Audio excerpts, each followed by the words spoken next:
Good evening, and welcome to the regular meeting of the Council of the City of Long Beach, held Tuesday, October 5th, 2021 at 7 p.m. We'll have a roll call. Councilmember Delury. Present. Councilmember Mandel. Present. Councilmember Treston. Here. Vice President McGinnis. Present. President Bendo. Present. Let the record indicate the presence of City Manager Donna Gaden and Corporation Counsel Richard Barrios. We'll now have a salute to the flag. Vice President McGinnis, would you lead us, please? I pledge allegiance to the flag of the United States of America and to the republic for which it stands, one nation, under God, indivisible, with liberty and justice for all.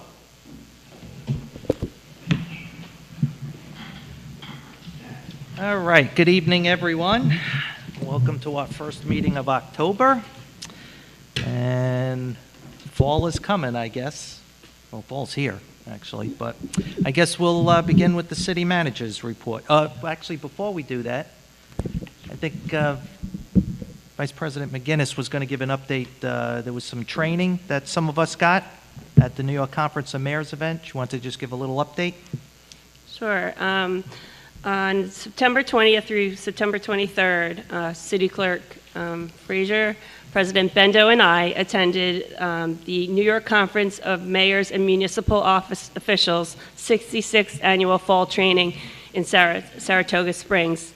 It was 3.5 days of various seminars that President Bendo and I tried to divide and conquer.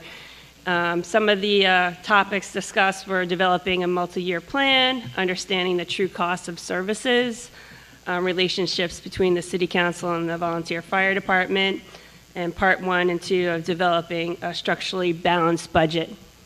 We also met some of the vendors that Donna and the staff work with, so it was nice to put a name to a face. We also I talked briefly with Controller Tom DiNapoli to let him know that we were working very hard to get off the top of the list. I also talked with, John and I also talked with Elliot Auerbach, the Deputy Controller of the Office of the State Controller, Division of Local Government and School Accountability. He was very supportive of the restructuring initiatives that we're undertaking and very laudatory of our City Manager, Donna Gaden. I also wanted to mention that the NICOM Executive Director, Peter Baines, was thrilled to see President Bendo and I at this event. It's the first time in his memory that he saw a City Council official from Long Beach actually attending the training program. They extended an olive branch to maybe do some more trainings down here in the region, and President Bendo and I both agreed that it was extremely valuable exercise to have access to the top people that can advise us to make sure that we're doing our jobs to the best of our ability. That's my report. All right, thank you. And we'll move on to the city manager's report. Thank you very much. The first thing is that we had a ceremony yesterday, and Councilman Delory. Yeah, can you hear me now? Yeah. Okay. Councilman Delory will explain the ceremony that we had yesterday. Thank you, Donna. Yesterday, here in this room, I had the pleasure of being with John Carbona and his father, Gene Carbona, to receive a check in the amount of $300,000. It was special for me because John and I were classmates in Long Beach High School. We were on the Long Beach High School swim team together, and John was the co-captain our senior year. John and I were members of the Long Beach Lifeguard Patrol and are part of the alumni. John's father, Gene Carbona, was a member of the Long Beach Police Department and rose to the rank of captain, as well as a former chief of the Long Beach Lifeguard Patrol. Chief Gillespie was there, as well as former chiefs John Scudden, Steve Kohut, and of course, Gene Carbona, John's father. Council President John Bendo and Councilwoman Elizabeth Treston were present as well. On behalf of the City of Long Beach, thank you, John Carbona. That's it. Thank you very much. Mike, Mike, can you just tell people what the $300,000 contribution was for? It's for the naming rights on the building, the new Lifeguard headquarters pavilion at Riverside Boulevard and the boardwalk. Thank you. Thank you. Okay, the next person that will be coming up is Ronnie Kleiman from JCC. And you can just step right over there, Ronnie. And she's just going to give a brief update of the collaboration where they took over our programs, our daycare programs. Yeah. You don't have to step inside it. Yeah.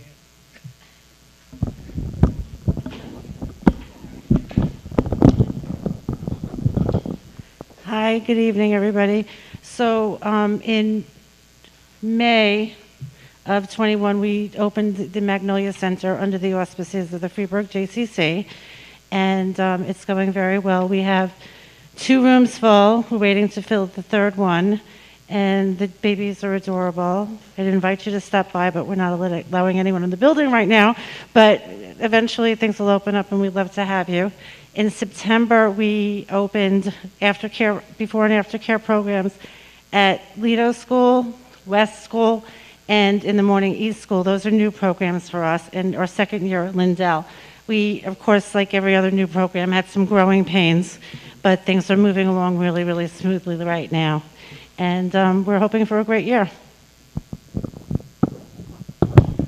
Does anyone have any questions? Okay, our next speaker is Commissioner Ron Walsh.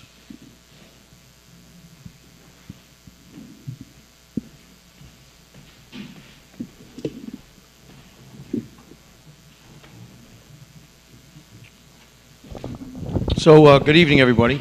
A couple of things that have happened with the police department since the last meeting.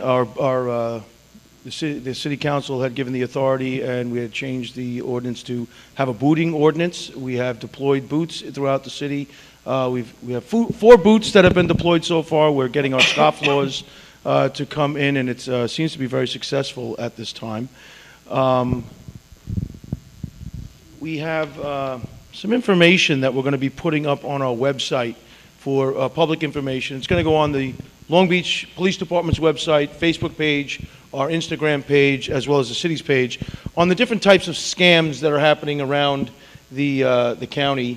And some of you might have received an email. I actually received one today that said that my Norton computer virus protection charge had went through.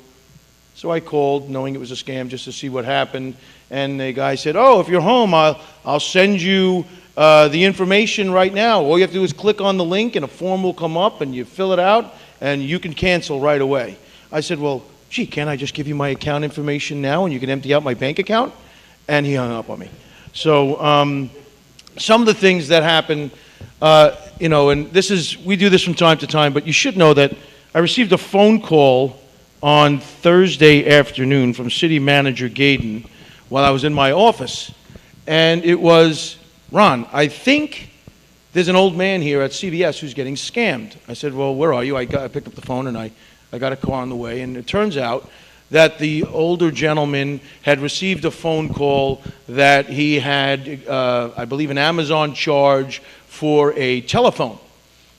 And he needed, in order for him not to have to pay $1,100 for the telephone, he had to go get gift cards. And you take the gift cards, and you will give you the phone number for you to read them into the federal wallet that is locked so that the money can go in there. And this older gentleman did it for $200 worth of gift cards. And then he said, "Well, you have to do 200 more." And then the next one was 500.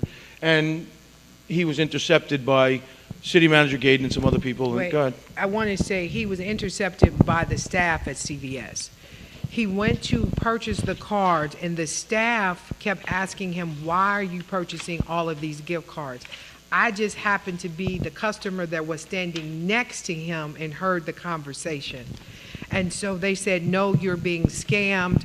And then when he said, "Thank you very much," we walked away. I asked him to make sure he filed a police report so that we can get in touch and we can keep track of all of these.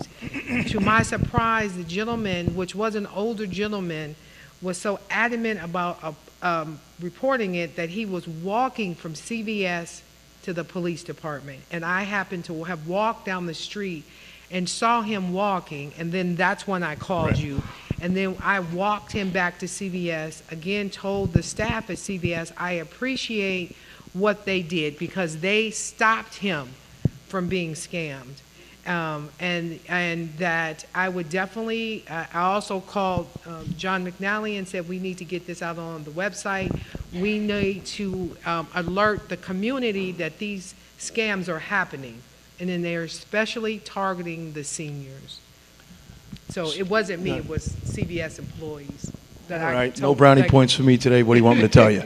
So in any case, we're going to be putting up a lot of information on our website to educate the public in ways. Look, public, if anybody tells you to send them money over the phone, don't do it. It's a scam. Okay? And if it's real, have them send you a bill with an address. And as soon as you start asking for further information and they refuse to give you anything further, it's a scam.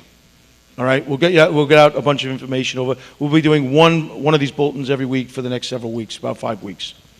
As everybody knows, also we had Irish Day this past weekend. It was a very nicely attended event. I'm estimating between 15 and 20,000 people watched the parade. It was very nicely done. At the end of the parade, which was the parade, we had the street fair, which was a beautiful family event. We make predictions in the police department when things are probably going to go south, and it really didn't go too bad this year. We at 2:50 was our first arrest of a disorderly, drunken young man, and we made a couple of DWI arrests, and we made a few other arrests. And as the evening went on, first thing I want to say is the cooperation between all of the different departments was really phenomenal this year. I mean, between the recreation department, our street maintenance, our sanitation department, the city manager's office, everybody really came together and made it a great event. Transportation for the bus service and shuttling people in and out. Part of this entire event was that we decided that we were going to call in all of the bars, and we let them know that we were going to be doing bar checks that day. We told them that the SLA, the State Liquor Authority, was going to be there, as well as the fire marshal and us. We're going to go in and doing bar checks to make sure there wasn't over occupancy and there wasn't over serving. For the most part, most of our bars did really follow the rules. There were a few that wound up getting cited. We wound up, Swing Bellies got cited for numerous violations and was shut down for a number of hours, and they were given permission to reopen when they complied with certain things that needed to be complied with later on in the evening. The Cabana was shut down, had a lot of violations there, also including over-occupancy. There were problems with their fire alarm and other things, multiplicity of things. And then the Jetty also had a dramatic over-occupancy issue, as well as other summonses. So for the public to understand, they were cited for a couple of summonses by the police department, 2 or 3 in each case, and then the fire department, the fire marshals, I should say, cited each place for approximately 8 to 10 violations, and the State Liquor Authority 10 to 15 violations, depending on which one, to keep them in alignment. The only other thing that happened was at the saloon. There was one instance where an undercover agent brought down by the State Liquor Authority went in and they served one person underage, and they were cited for that. So other than that, I mean, the bars were very, very cooperative. We had conversations with them as other bars were being closed and saying, hey, what's your plan? What are you going to be doing? They closed down those places willingly with talking with us, say, okay, what time do you think you want to close? Well, how's 9:30? We'll shut the outside, and, we'll be out of here by 10 o'clock, They were really, really trying hard to make it so that the city was in a much better condition the next morning, and the feedback that we're getting is that it really turned out to be a nicer event and a much more controlled event. Are there any questions from the City Council about it? Any? Good? Thank you. Okay, thank you. Mr. or Commissioner Fabrizio.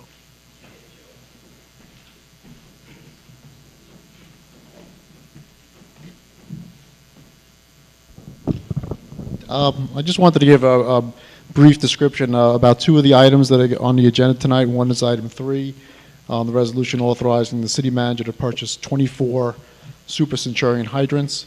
Right now, the city's currently using Seagalock hydrants. These are the alien-looking ones that you see all around town that we've been putting in lately.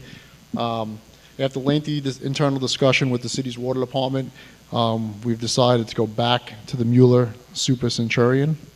And I'm just going to mention like 5 or 6 reasons why we decided to do that. One, they're definitely easier to work on, according to the Water Transmission Department. They're definitely easier to obtain parts for, which is very important. They're preferred by the paid and volunteer fire departments, which is of key importance. And one very important thing is that they're cheaper. They're approximately $500 cheaper per hydrant than the Seagalock hydrant that we're currently using. And they're more widely utilized and common. You do see them in like pretty much every other town. So for that reason, again, it's just a precursor to the resolution that's going to be, which is item 3 that we're going to talk about a little later tonight. I wanted to just give you that brief overview.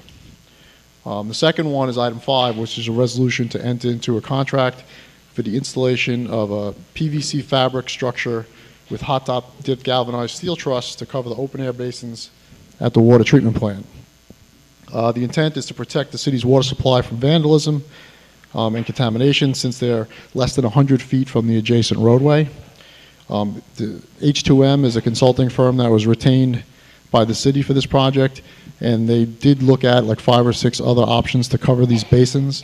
They looked at like a hard enclosure, it's called, or a building enclosure, which is approximately $1.9 million.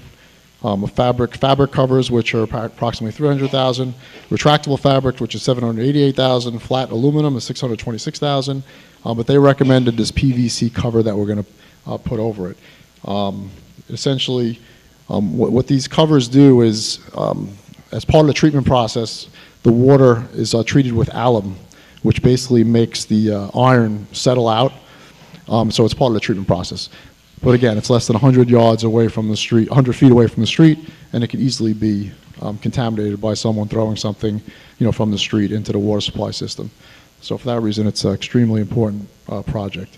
Just so you know, the warranty on the structure is it's 10 years on the fabric and 20 years on the steel structure that we're building. It meets 120 mile per hour New York State wind loading. And that's just to get a little overview. So in preparation for the council to vote on it shortly. Thank you very much. Joe, do you want us, if we have questions about that, do you want us to wait till the resolution item comes up, or you want us to do that now? If you don't, you could. I'm going to give you another brief overview when it comes up, but I did want to. Oh, okay. All right. It's up to you. I'm fine. Then we'll wait till then. All right. Okay. Corporation Counsel, Rich Barrios.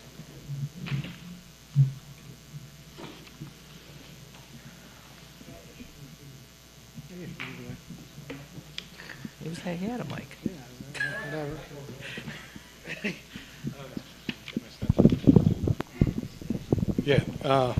Good evening, everyone. So I've been asked to speak about the item slotted as item number 7. Give you a little brief overview on some of the terms of the agreement itself. So as some of you might know, the city provides bus service from our garage near the LIR station to the Point Lookout. Based on the research I've done, we've been doing this pretty much since the MTA discontinued providing service decades ago. Since taking that route over, the city has had an agreement with the county to provide reimbursement towards the city's cost of providing that bus service. For this particular agreement, it only covers calendar years 2018 through 2021. Just by way of background, there's a team of us, our transportation department, comptroller's office, and my office met with the county a number of times over the last couple of months with the primary purpose of attempting to recoup funds that, for the bus services rendered that had not yet been paid, and to negotiate terms for future calendar years. So the understanding we gleaned from those meetings was that, with the county representatives, was that the allotted budget for 2018 through 2021 was exactly $75,000 per year, and those funds could not be modified, nor could the county issue payment unless we actually have an agreement in writing and signed. So that's the purpose of this particular resolution, is to basically get all the money owed to us to date so we can proceed in negotiating better terms for the future. The renewal provision in this agreement, by the way, just so you all know, it's a mutual option to renew, and the gist of it being, with our meetings with the county, they had asked us for some information on what the actual cost of operating that route was. Comptroller's office, myself, and the Department of Transportation worked together to provide them with those details. We anticipate now that they're going to their county budget session now and should be voting on it by the end of October, I believe, for an amendment to increase those amounts so that we don't operate at a deficit.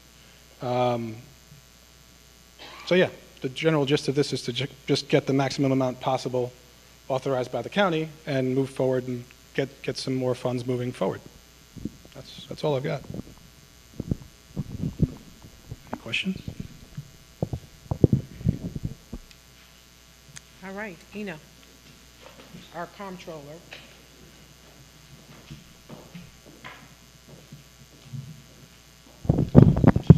Hello? Yeah. Good evening, everyone. I just wanted to make a very brief announcement to say that we're in the process of scheduling a working session with the City Council to have a special working session on the beach park operations for the summer of 2021. And well, It's a longer meeting. yeah, it's going to be a standalone meeting because the topic is important and pretty involved to just discuss it trivially during this meeting and needs its own separate attention. And we'll let everyone know when the work session is scheduled. Our last speaker is John McNally.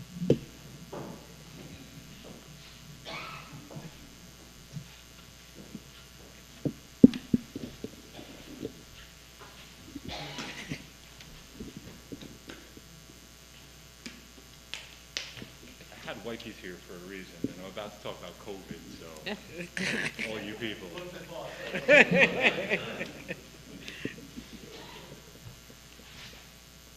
People learn nothing about germs in a pandemic.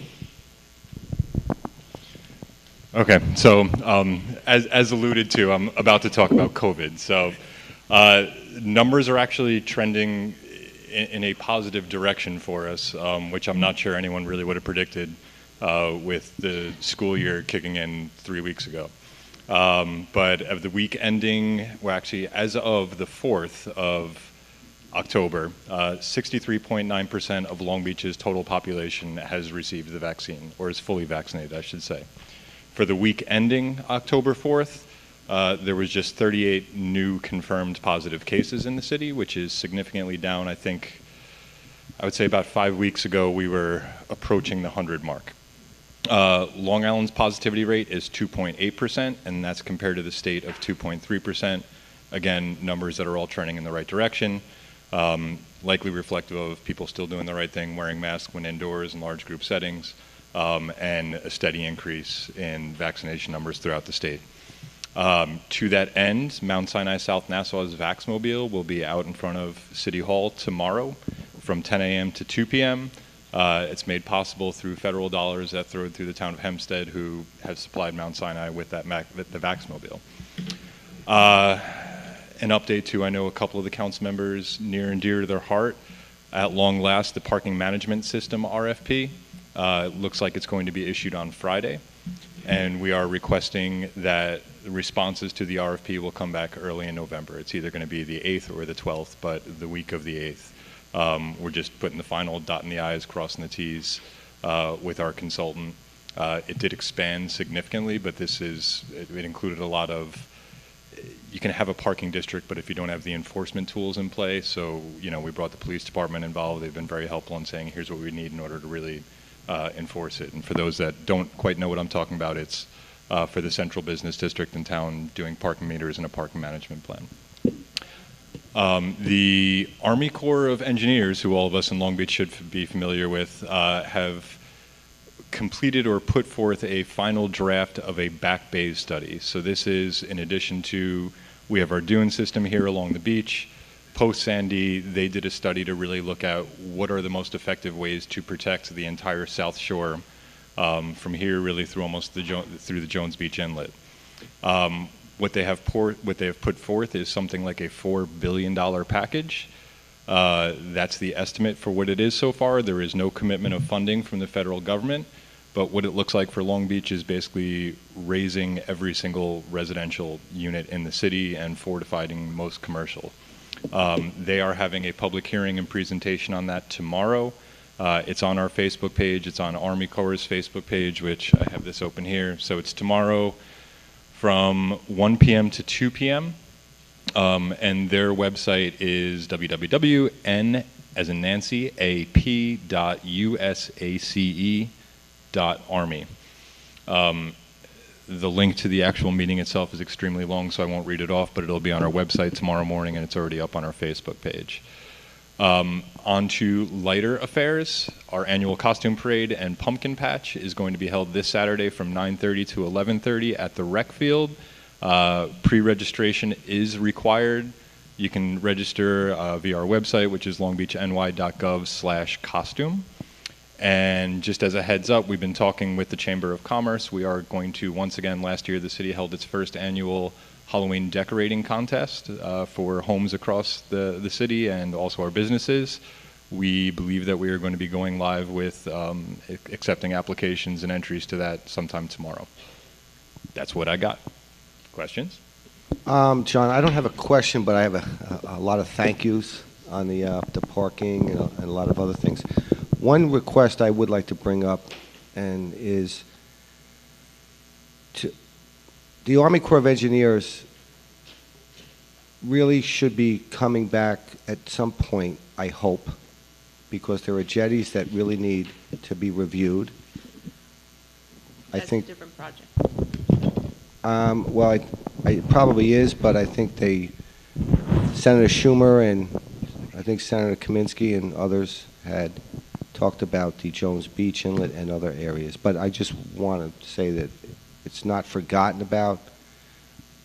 I've heard a lot of requests about improving the jetties, signing on signage outside of certain jetties that you can't see at high tide, and just a general revisit of items that are needed.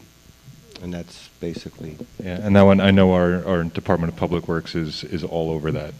The one, go ahead. Can you just step? Yeah. Thank I will, while he fills in on that, I will say we pressed them hard to do a public information session on the Back Bay study here, but they are not doing live meetings as of yet. The movie that's being filmed. Oh, Yeah. and I also, before, well, go ahead.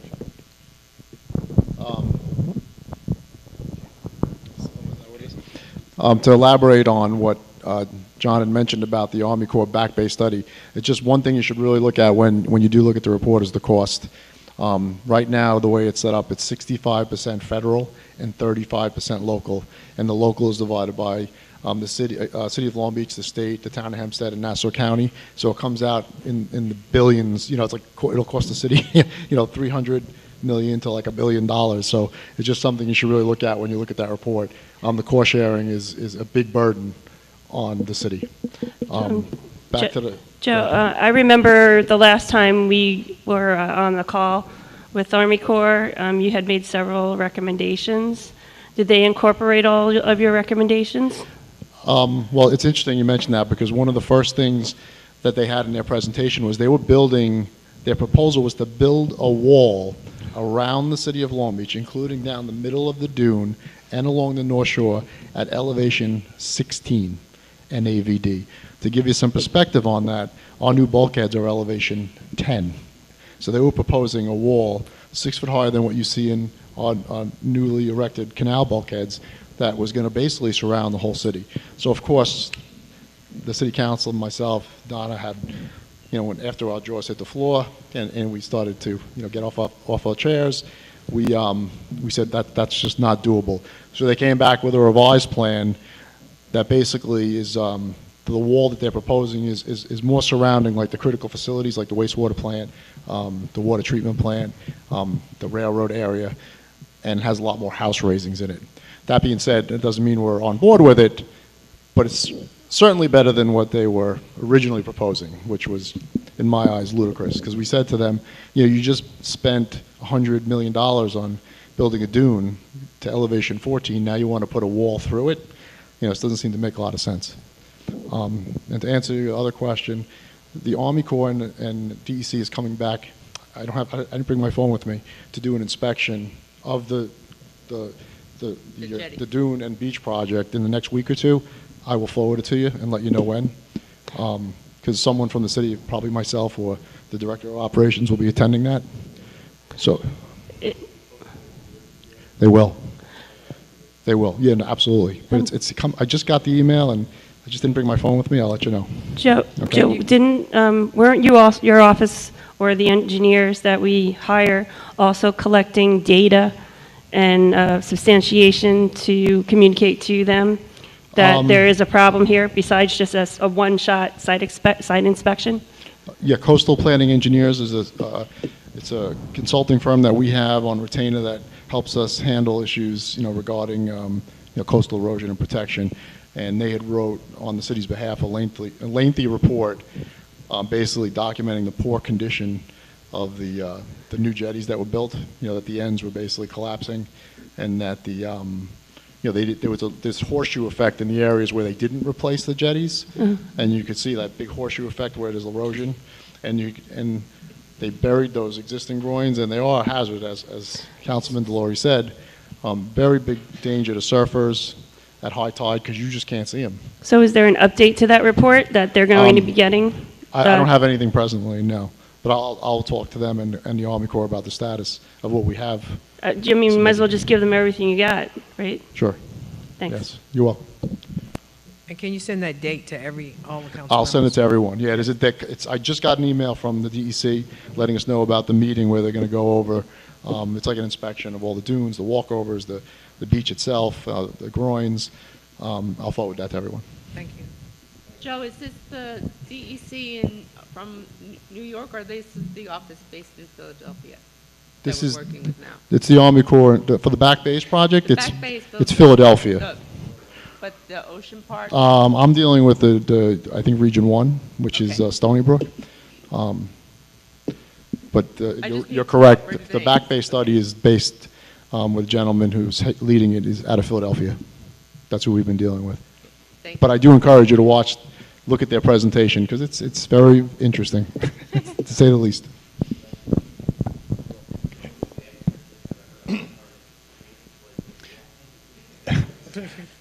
On a completely different note, those that were down on the boardwalk in the area of Laurelton or were driving up Riverside Boulevard today may have noticed some strange occurrences. We have Apple TVs in town filming a new series that's going to be debuting sometime next week. So they have set up their base camp in the private lot in Laurelton. And there's also going to be some parking impacted just south of Park Avenue on Riverside and at the corner of Park Avenue and Riverside. But outside of today where they shot on the beach, they should be shooting primarily on private property throughout a couple of locations at the city for the remainder of the week. And by Friday afternoon, Saturday morning, they will have packed up and left. But it's an exciting opportunity, even though it's going to be mostly I think edited in Photoshop or some more complex program to the point where you might not even be able to recognize Long Beach. It's good to have us on the map. So that's one last update in case anybody gets any wind of what are all these trailers doing parked on Riverside, what's happening at the temple. That's what it is. That's all I got. Thank you. And that concludes the city manager's report. Okay, let's move on to the agenda. Item 1 is approval of minutes for prior meetings, August 17th and September 9th, 2021. Do you have a motion to approve? Anyone? Nobody? All right, I will. Second? I will. Voting, Councilmember Delory, Yes. Councilmember Mandel, Yes. Councilmember Treston, Yes. Vice President McGinnis, Yes. President Bendo. Yes. Item 2 is a resolution authorizing the city manager to purchase recreation lifeguard T-shirts, sweatshirts, sweatpants, jackets, and hats from the lowest responsible bidders. Rich?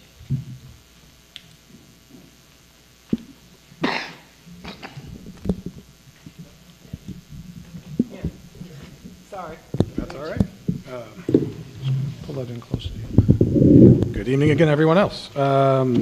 So this resolution is for exactly what it describes, which is the purchase of various T-shirts, athletic apparel with imprints. This is the result of a bid from purchasing. The award is being split between two vendors at this time. And if the city council has any questions or the public, I'd be happy to try to answer them. Any questions from the council? All right. Any questions from the public? All right. Seeing none, let's move on to item 3. Item 3 is a resolution authorizing the city manager to purchase fire hydrants from the lowest responsible bidder. Good evening. This is a follow-up to what I discussed earlier. This is a resolution authorizing the city manager to purchase fire hydrants from the lowest responsible bidder. Bids were received in the Office of Purchasing on Tuesday, September 14, 2021 at 2 p.m. The bid was for 24 various size hydrants ranging from 3-foot depth to 5-foot depth, and they were from Mueller Super Centurion fire hydrants at a total cost for a one-time purchase of $57,755.35. The low bidder was Ferguson Waterworks, 200 Atlantic Avenue, New Hyde Park, New York. Just to give you a couple of the costs associated with the Seaglock hydrants versus the Mueller hydrants that we're buying, a 3-foot buried hydrant under the new agreement is for a Super Centurion is $2,279.50. A Seaglock unit is $2,730.90. So it's approximately $500 for a 5-foot buried hydrant. The cost is for a Super Centurion is $2,586, whereas the Seaglock hydrant under our old agreement is $2,823. In every case, the Seaglock hydrant is more money. So previously, the city purchased Seaglocks, but again, the Centurions are easier to work on, easier to get parts for, more widely used and accepted, and they're preferred by the Water Transmission Department and the Fire Department as well. So I recommend awarding this to Ferguson Industries for the Super Centurion hydrants. Do you have any questions?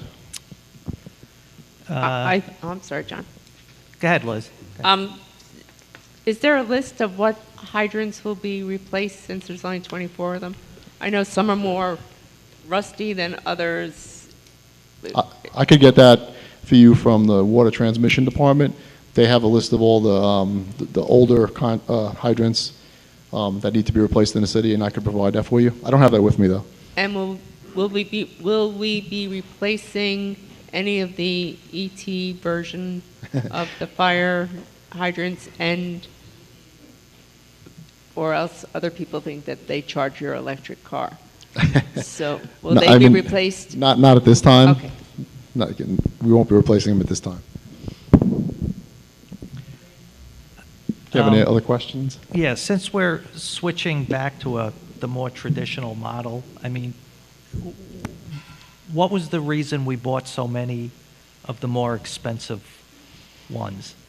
I wasn't really involved in that original purchase of the Seaglock, so I can't really comment on that. So I don't know the answer to that. It must have been like 10 years ago, right? Yeah, it was something like that. Yeah, I know you weren't. You weren't I think the Public one Works of the Commissioner, former, but- I think the former superintendent of the water department was a big proponent of them, because I know it was discussed with the fire department at length. They definitely, from what I understand, did not like that hydrant, but again, our superintendent was a very big proponent of it, and he's the one at the time. I don't want to mention names, but he's the one who was in charge of the system, and we do take that. And I know I discussed this. They're the ones in the field. I had a lengthy dialogue with John Mooney and Mike Longen, the current personnel in charge of the department, and they feel more comfortable moving forward with the traditional super centurion. And I'm going to back them 100% on that. Tommy, just, you need to go up to the mic.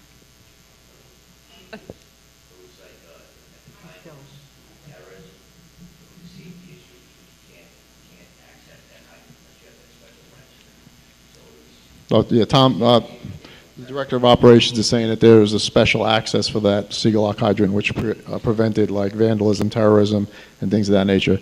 But I think it also presented a problem for the fire department because you had to carry 2 separate keys now, whereas you had to have one for the single lock, one for the super centurion. So it didn't make the response time potentially longer in the event of an emergency. So that's why I'm recommending that we go back to the traditional. And again, that's based on my dialogue with the superintendent of water transmission, the current superintendent, that is. Okay. My other question is, these Super Centurions have an oil reservoir that's sealed with an O-ring, and then they also have some rubber internals. That's correct. Which basically means they may need preventative maintenance. Are we going to set up, or do we have a preventative maintenance program for these things? Or is it just, we just do corrective maintenance? It's funny you mention that because it's a good point, because I actually spoke to the superintendent today about this very issue, and he brought to my attention this issue with the reservoir, and from his perspective, it was much easier to work on than the single lock, and he was presenting that as a benefit, having that oil reservoir in the hydrant. Now, do they have a preventative maintenance for the hydrants? I'll have to ask him, but I believe they do. Okay. That's all. Any other questions from the council members? All right, hearing none. Any questions from the public? Lucille, come on up, and then Roy, you could be next. Kathleen. Yeah, I'm sorry, Kathleen. Sorry. Or I should say Ms. O'Leary.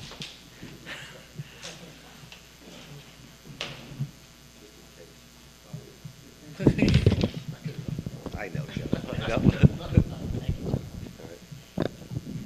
I just wanted to know, like, what does it take to get a new hydrant? Okay, when I moved in, I'm on the 300 block of Market Street.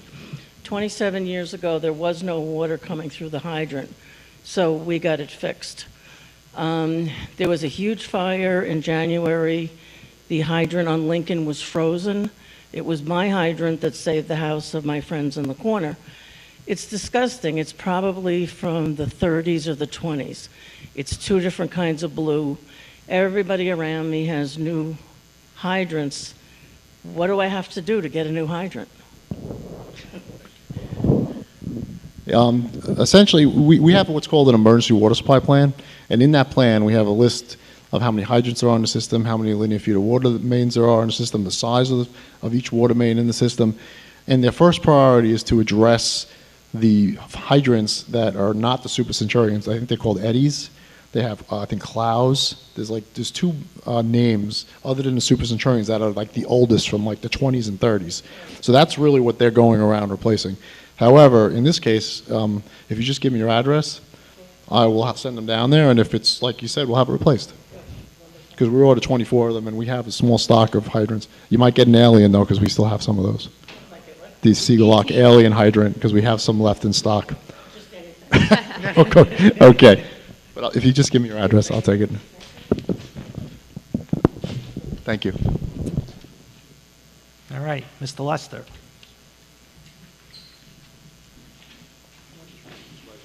Roy, just give them a moment to.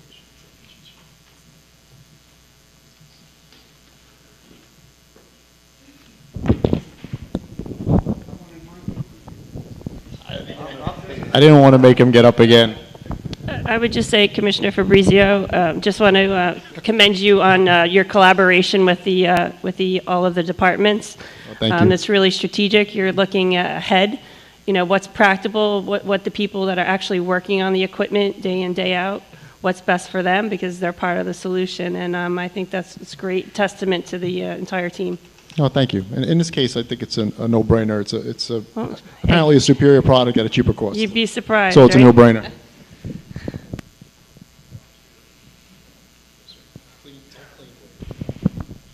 Yeah, okay. Thank you, Joe. Roy Lester, Long Beach. Going back, John, it wasn't 10 years ago we did this. We bid on this back in July 17th, 2018. And at that time, I remember John Miranda was espousing the benefits of this. And we spoke up about it, and we questioned getting a proprietary type of fire hydrant that nobody else makes. But these are made over in, well, it's a company in Oceanside. So for some reason, they thought it was better. But when I started to look into it, they have testimonials on their website, Siegel Lock. And it says, since installing the, hold on a second. We better do this with glasses. Since installing the Siegel Lock Spartan hydrant in 2011, its performance has far exceeded my expectation. In 6 years, the hydrants have endured the harsh conditions of Superstorm Sandy and 4 extreme winters, never once seizing, rusting, or freezing, which often occurred with the older style hydrants. The Spartan hydrant has operated flawlessly in safeguarding the public and has also presented a cost savings to the taxpayers. That was from their website today. And that was from the Superintendent of Water Transmission, City of Long Beach, New York. When, back in June 2018, we had the city saying that the advantage of a single lock hydrant is that the body of the hydrant is actually guaranteed for 25 years. And with a lot of salt water in the air and flooding that we've had in the city, a lot of existing hydrants don't fare very well in the terms of the body of hydrants actually lasting. So it's the only hydrant you can get with the 25-year guarantee. Again, as we try to replace them over a period of time, we have one single type of hydrant that will reduce the cost to make repairs. It will reduce the cost in carrying inventory to repair the hydrants. Well, while it's not typical to have one item, something like a fire hydrant or water meter, it's very important to try to standardize this type. So if you look at this hydrant, the ET hydrants, they're guaranteed for 25 years. The new hydrants we're getting are guaranteed for 10 years. The ET hydrant has a 50-year warranty on the outer coating and a useful life of over 100 years. The ones that we're getting now have a useful life of maybe 75 years. So if you look at the replacement, it's actually cheaper to go with the other hydrants. But, you know, I have to respect Joe's opinion on this, and he says it's better. But I guess what bothers me is that we do this every few years. And we shouldn't be doing this every few years. We should get something and get a standard and not have to go through this, because now we have 2 different hydrants, and, you know, the ones like he says, we need different keys. Now, I know all the fire departments were given the keys. Roy, can you wrap it up? Your time is expired, Mr. Lester. I'm just trying to find a way that we don't have to go through this, you know, and it is, the Siegel hydrants were cheaper because we only have to replace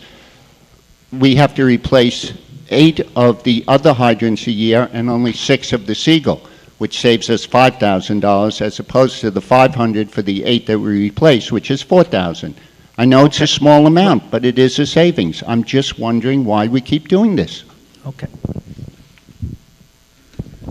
Yeah, all I could say is, you know, I spoke at length with the city's superintendent of water, the current superintendent of water, and I have to go with their recommendation. I'm not an expert in fire hydrants. I don't claim to be an expert in fire hydrants, but they tell me this hydrant is from their perspective, is easier to work on.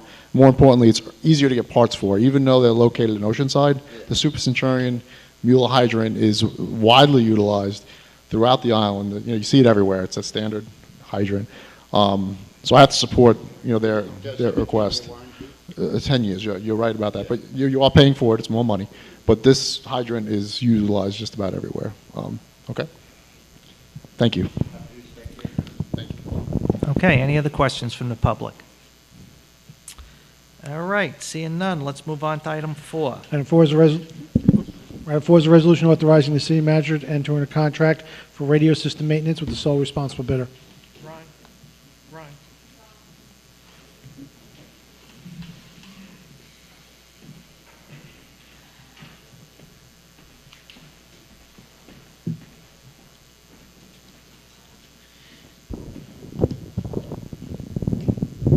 So this is for Multimedia Communications. Multimedia has been providing radio and radio repair for the most critical communication systems in the city for about, I think it's on here, it's 27 years. They're very intimately familiar with our systems, very reliable in the way they handle us when we call for service, and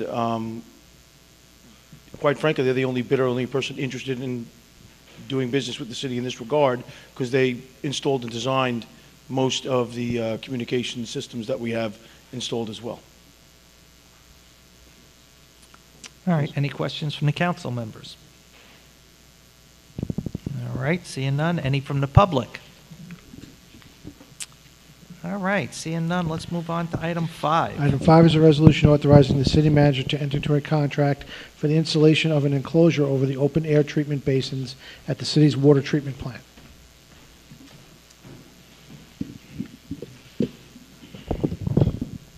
Good evening again. This is going to be a little bit of a repeat of what I mentioned earlier, so bear with me, please. This is item 5. It's a resolution authorizing the city manager to enter a contract for the installation of enclosure over the open-air basins at the water treatment plant. Bids were received in the Office of Public Works on Thursday, July 29, 2021. There were 3 bids for the project. One, the low bidder was RJ Industries at $993,700.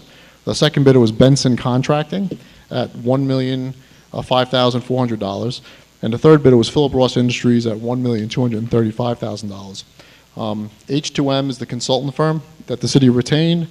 The firm was retained by the city to design the project, and they performed the reference check on RJ Industries, and it was satisfactory. I've personally worked with them on several projects as well in the past, and they've always done a good job, and there's been no issues. The scope of work for the project includes covering the open-air treatment basins, again with a custom white PVC fabric structure with hot-dip galvanized steel truss. It's a permanent structure at the city's water purification plant. There's going to be a new exhaust system with fans and louvered vents, new lighting, valve replacement inside the tanks. Just so you know, and I think I mentioned this earlier, the open-air basins are utilized as a treatment process, and basically in these treatment basins, alum is added so iron actually settles out in these basins. Again, it's only 100 feet from the sidewalk, and it's definitely vulnerable to vandalism. So basically, I recommend awarding the project to RJ Industries. Do you have any questions? I have a question. Sure. Sorry. I remember, Mr. Mirando, the city bought something previous. Are we replacing this? Is this, or is this I see you're nodding. I know what you... This is, no, they don't exist right now. And the system, the water system, the city's drinking water system is extremely vulnerable. And one thing I did forget to mention as well is that although this project is $1 million, and I was hoping to put it in the resolution, but we couldn't get confirmation, we're potentially going to get $500,000 from Senator Kaminsky's office as a grant from the DEC. That's actually what held us up from putting it on the agenda, because the bids were received in July. I wanted to award this a month ago, but we're still waiting for that confirmation, but I really had to move forward with this project because we wanted to get it built. But there is this $500,000 grant, so hopefully, if everything goes well, half of the money for this project is going to be reimbursed through a grant.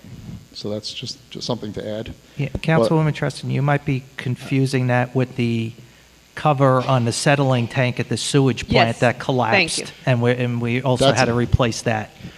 Actually, that's a whole nother story, but Is that the there's same? good What were news, you bad gonna news say? with that story is Okay. that we've been dealing with the DEC, and they're not going to make us replace that cover right now because we're in the process of converting that plant to a pump station. Right. Oh. And we fought with them, even though we borrowed the money for the project, we fought with them, and we're able to get them to concede that we don't have to do it since the plant's being Right. potentially abandoned in 2024. It would have been a $650,000 waste of money that we could put towards the project, as opposed to continue upgrading a plant that's going to be demolished in 3 years. That's a good point. In the capital plan, it was identified that there was $813,600 available for this project. Correct. Since the project came in at 993.7, is it that the project came in over what we estimated it would cost? It's actually much more than we estimated, because the estimate was when they decided to go with this fabric structure, they were proposing to me that it was going to be in the $500,000 to $600,000 range, and the bids actually came in. This is the second bid, by the way. This is a rebid. The first bid was, I think, even higher. So we rebid it again, hoping to get better results. Unfortunately, we didn't really get better results, and we came up with $900,000. And we were able to use funding in the capital budget from the water system improvements line, in addition to the money we designated for this project as the balance that we needed to do the project. If you look in the resolution, it says a different H line. There's an H line for the covering of the basins, and then there's another H line for water system improvements, I believe. There's like from 15, 17, and 18 or something to that effect. So the estimates for the project, the original estimate, the 813.6, is that developed by H2M? H2M gave us all the estimates, and it's been happening with just about every project that I'm working on right now. Everything's coming in higher. I don't know if it's because of, it's just, there seems to be the delays and lags and everything, price escalations with steel, with lumber. It seems to be affecting shipping, trailers, containers. It seems to be, it's a problem in the whole field right now. We're getting high prices on everything. So Okay. Joe, we approved $813,000 in expenses. $813,000 is what's remaining, I believe. Oh, what's remaining? That's remaining because that doesn't include the consulting services. Okay, I and believe. then we also, you also budgeted the $500,000 grant on the revenue side to partially offset this. Correct. That's the $500,000 that we're hoping to offset. That was added to the errata sheet, right? I don't know that for sure, but I'll take your That's word for it, yes. We talked about that, right, Donna? Go to the mic.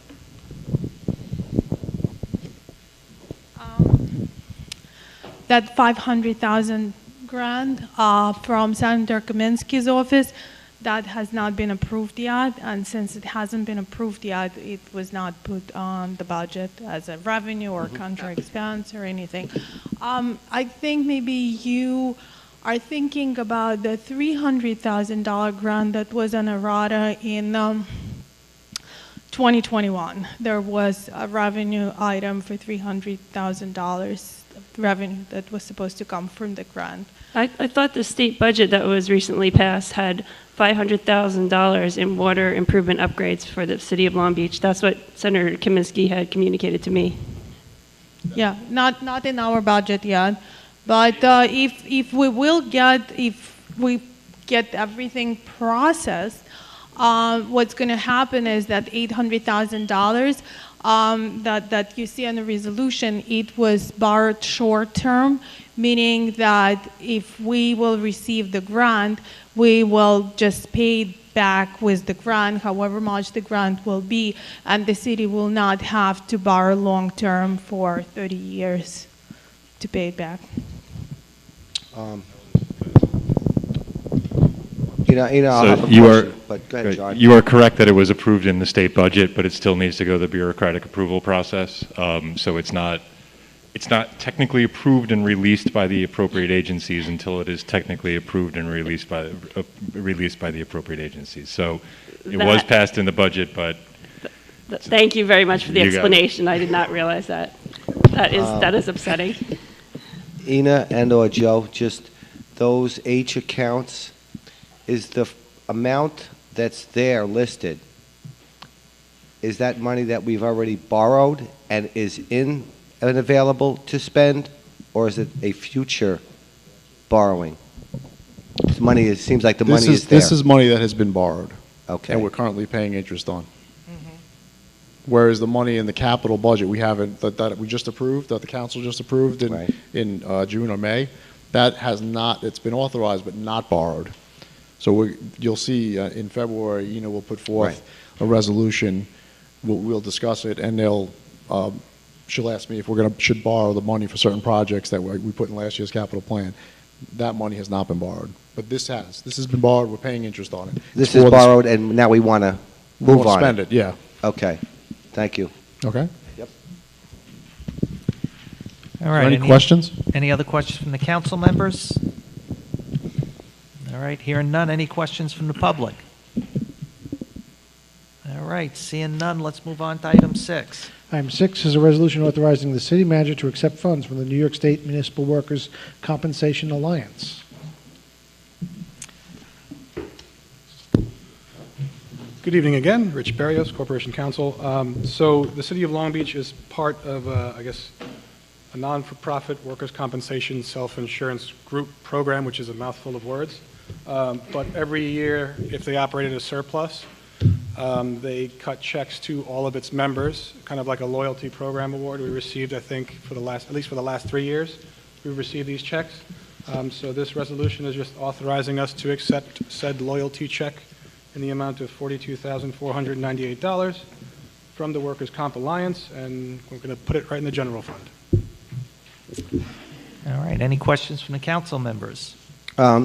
Just that we do not budget for this money, correct? So this money coming in is extra additional revenue that once received, we would have to allocate it towards something. Is that correct? You have to accept it. You have to accept it. We don't know what the check is until they give it to us, and then Ina can say the rest. I'm sorry, I didn't hear that. No, just saying, we don't know what the amount is until they actually issue the check, so it's not something Oh, we can yeah, plan and for. we don't know if we're going to get a check from them because they don't know if there will be a distribution. It depends on their operations. But as you said, it's not in the budget, and hopefully this will fall into the fund balance to improve our financial position. Right. So Yeah. it's conservative budgeting practices. Yes. The money comes in, it wasn't expected, and therefore it can, if nothing else, it adds to the fund balance. Correct. Thank you. All right, any other questions from the council? All right, any questions from the public? All right, and this is the third year, I think, we've gotten a refund from them now. Right. Yeah, they actually gave us the check at the NICOM event, and we made Mr. Frazier come straight home with no detours with the check. Yeah. So let's move on to item 7. Very close to the racetrack. Item 7 is, I'm sorry, resolution authorizing the city manager to execute an agreement with the County of Nassau for the operation of bus service by the City of Long Beach between Point Lookout and the Long Beach Railroad Station. I understand you have an amendment for this. Yeah, I have an amendment to propose. I'm proposing we strike the second whereas clause, and I am proposing we change the resolve statement to read The last result statement. the last resolved, sorry, Okay. to read, resolved that the renewal of said agreement shall be subject to city council approval. Do I have a second? I will. Voting, Councilmember Delory.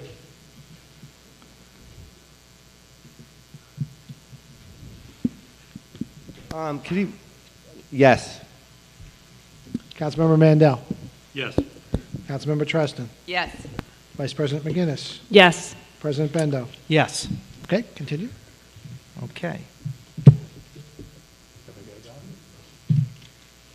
So is, Yep, I can present again. you going to present it? All right. Sure. So, just as I discussed in the city manager's report, this resolution is authorizing us to enter into an agreement with the County of Nassau for that Point Lookout bus service. Again, the term of this agreement will be from January 1st, 2018 through December 31st of this year to get $75,000 per year. And prospective renewals will not just be subject to the City Council's approval, but we're going to try and get a lot more moving forward. All right. Any questions from the council members? right, seeing none. Any questions from the public? All right, seeing none, let's move on to item 8. Item 8 is resolution authorizing transfer of funds for the 2021-22 fiscal year. Ina.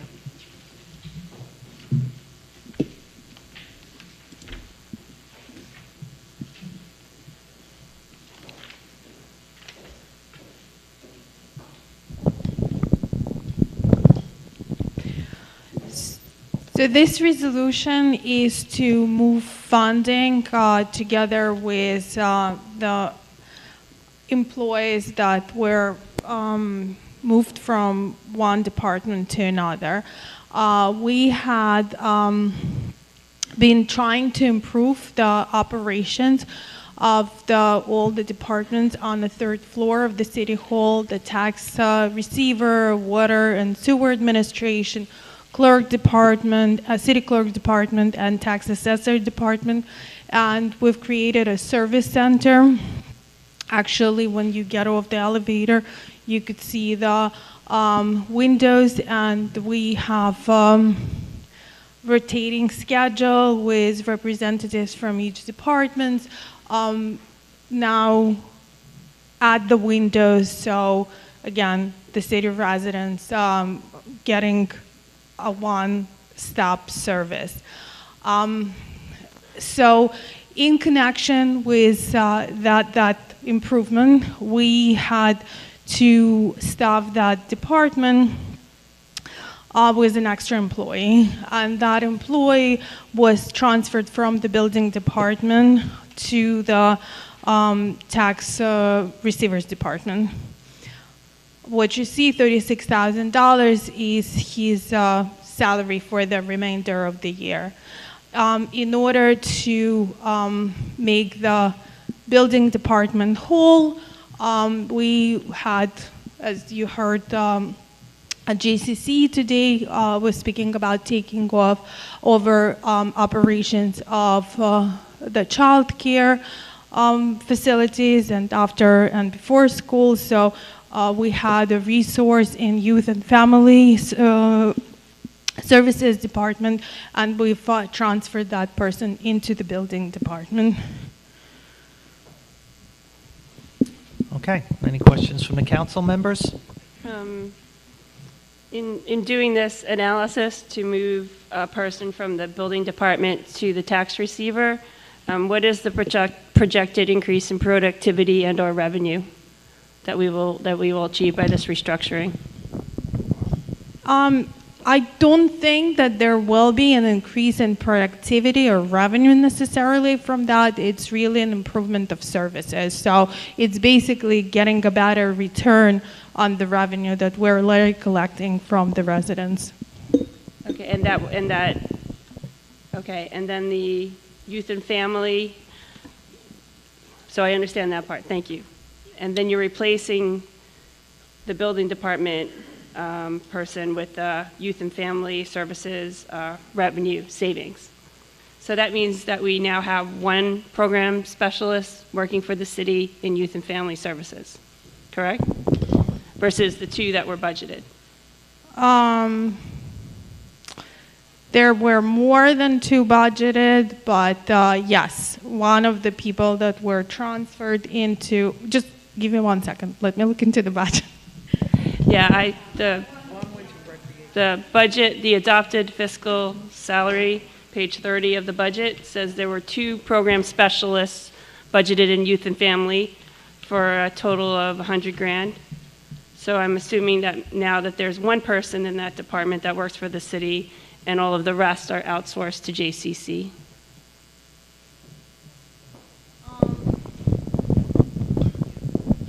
Yes, so we had reorganized the operations of the youth and family department and transferred one of the people into the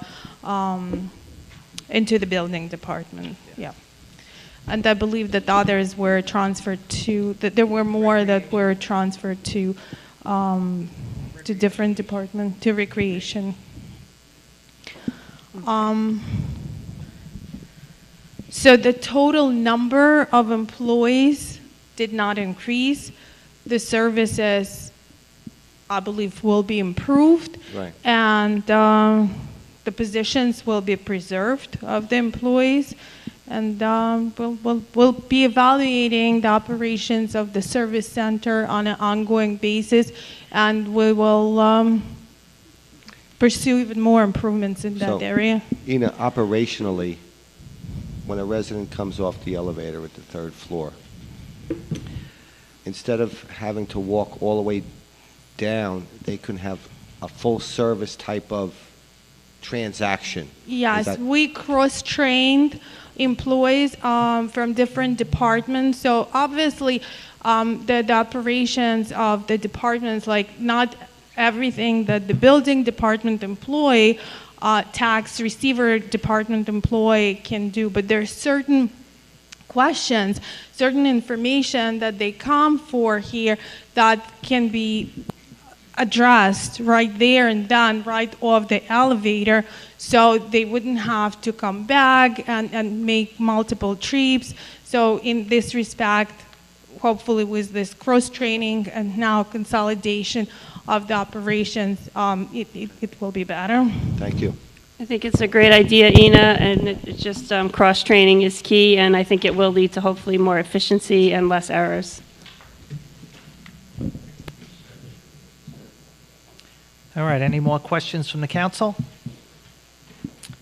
Hearing none, any questions from the public? All right, seeing none, let's move on to item 9. And finally, item 9 is a resolution authorizing publication of a notice of public hearing of an application to waive off-street parking requirements for 768 West Beach Street for a butcher shop. This item will be is for publication only. A hearing will be held October 19th at 7 p.m. On to the voting. We'll start with item number 2, which is a resolution authorizing the city manager to purchase recreation lifeguard T-shirts, sweatshirts, sweatpants, jackets, and hats from the lowest responsible bidders. Would you just move the adoption of this item? I will. Second? I will. Voting, Councilmember Delory. Yes. Councilmember Mandel. Yes. Councilmember Treston. Yes. Vice President McGinnis. Yes. President Bendo. Yes. Item 3 is a resolution authorizing the city manager to purchase fire hydrants from the lowest responsible bidder. Would you just move the adoption of this item? I will. Who got that one? I didn't say anything. It was me. I said something. Okay. Second? I will. Okay. Okay, 1, 2. Okay. Got it. Voting, Councilmember Delory. Yes. Councilmember Mandel. Yes. Councilmember Treston. Yes. Vice President McGinnis. Yes. President Bendo. Yes. Item 4 is a resolution authorizing the city manager to enter into a contract for radio system maintenance with the sole responsible bidder. Would you just move the adoption of this item? I will. Second? I will. Voting, Councilmember Delory. Yes. Councilmember Mandel. Yes. Councilmember Treston. Yes. Vice President McGinnis. Yes. President Bendo. Yes. Item 5 is a resolution authorizing the city manager to enter into a contract for the installation of an enclosure over the open air treatment basins at the city's water treatment plant. Would you just move the adoption of this item? I will. All right, I'll be second. Okay. Voting, Councilmember Delory. Yes. Councilmember Mandel. Yes. Councilmember Treston. Yes. Vice President McGinnis. Yes. President Bendo. Yes. Item 6 is a resolution authorizing the city manager to accept funds from the New York State Municipal Workers' Compensation Alliance. Why don't you just move the adoption? I will. of this item? The money's coming in. I'm going to. If you'd only vote that fast to close the meeting. Jumping the gun. Second. Do I have a second? I will. Oh, boy. Scott's got it. Voting, Councilmember Delory. Yes. Councilmember Mandel. Yes. Councilmember Treston. Yes. Vice President McGinnis. Yes. President Bendo. Yes. Item 7 is a resolution authorizing the city manager to execute an agreement with the County of Nassau for the operation of bus service by the City of Long Beach between Point Lookout and Long Beach Railroad Station. Would you just move the adoption of this item as amended? I will. Second. I will. Voting, Councilmember Delory. Yes. Councilmember Mandel. Yes. Councilmember Treston. Yes. Vice President McGinnis. Yes. President Bendo. Yes. Item 8 is a resolution authorizing transfer of funds for the 2021-22 fiscal year. Would you just move the adoption of this item? I will. Second. I will. Voting, Councilmember Delory. Yes. Councilmember Mandel. Yes. Councilmember Treston. Yes. Vice President McGinnis. Yes. President Bendo. Yes. And finally, item 9 is a resolution authorizing publication of a notice of public hearing of an application to waive off-street parking requirements for purpose 768 West Beach Street for a butcher shop. Would you just move the adoption of this item? I will. Second? I will. Voting, Councilmember Delury. Yes. Councilmember Mandel. Yes. Councilmember Treston. Yes. Vice President McGinnis. Yes. President Bendo. Yes. We'll make a motion to close the meeting. I will. Second? I will. Voting, Councilmember Delury. Yes. Councilmember Mandel. Yes. Councilmember Treston. Yes. Vice President McGinnis. Yes. President Bendo. Yes. All right, good and welfare time. I think most people know what to do, but you get 3 minutes of time. And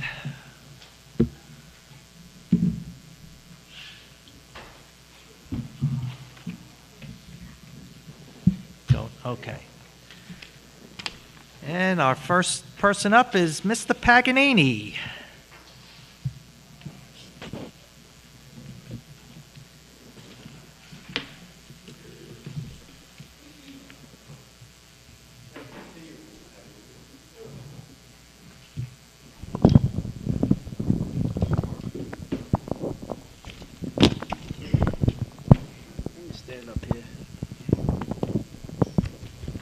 Before I read this, I just want to let everybody know this is not a personal attack on anybody on the stage. Okay, here we go. City Council, is it true that this council, knowing that I had full evidence of payroll theft, refused to investigate and prosecute the head mechanic of Central Garage and his supervisor, who allowed the head mechanic not to sign in or out on the timesheet for over 5 years? The council does know that it is mandatory that all employees shall sign in and out for accountability, or you don't get paid. Well, he did get paid, and nobody knew where he was officially for 5 years. This employee destroyed the morale in the whole shop of the garage. The vehicle service went down the tubes to nothing. Buses, trucks, police cars were breaking every day. Even now, it's horrible. In fact, 2 buses are down, 1 bus for over a year. And another bus for 6 months. Knowing all of this and more, what did you do to fix the problem? This is what you did. You abolished his position and told him to go to sanitation and fix trucks for the same $80,000 pay, not counting overtime. Well, as you know, he refused and is looking to sue for his job back. Is this justice for what he did? Not at all. This is a cover-up of a crime. The crime is payroll theft and dereliction of duty. This council owns this, just like the past administration. No fare boxes for almost 7 years now. No competent bus servicing of vehicles as the Federal Transportation Administration. The buses should have been serviced at least 7 times since this administration took over in 2020. Let's go. Let's look, City Manager Donna Gaydon. Let's see. If that service ain't done, there's a problem. If not, city is breaking Federal Transit Administration law. Another fact, which I'd like to clear up, millions of federal dollars, transportation dollars that were given to city since you've been here in 2020, did all those dollars go to the bus transportation department? Mr. Paganini, can you move the mic a little far from here? Lower? Yeah, Oh, all right, like this? yeah. Yeah, much better. Yeah, I'm not used to this stuff. But anyone in this room who would like to see the evidence I have, just contact me. Thank you and good night, everybody. Okay, Okay, All right, so- thank you, Ron. Mr. Paganini, in fact, you did give us some information, which has been turned over to Corporation Counsel, and we have been investigating. What you did was you got the information from another employee who can be considered a disgruntled employee. And so when we look into employee matters, we don't discuss them with the public. What we do is we look into all of our employee matters to see that if the complaints that we are getting are valid. And so as you tell us about everything that's going on in our city, in the different garages and the buses, that means that we have an employee that could be disgruntled, that's coming back telling you information that we would have to investigate. And so at no time have we not investigated. Maybe we have not investigated on your time schedule, but that means that we will investigate, and anything that happens with an employee stays within the city, and every I is dotted and every T is crossed. I want you to know that as a city manager and as a professional, I don't take somebody's word for what somebody is doing illegally or not, or trying to rob the system. That we will investigate it thoroughly so that any decisions that are made with any employee, that we can prove that that was done. So yes, you gave me the information, and it has been passed on, and investigations have been ongoing. Unfortunately, I guess for you, it has not been timely enough, and so that the employee that continues to give you information also, again, could be a disgruntled employee who's not getting what they think they well deserve.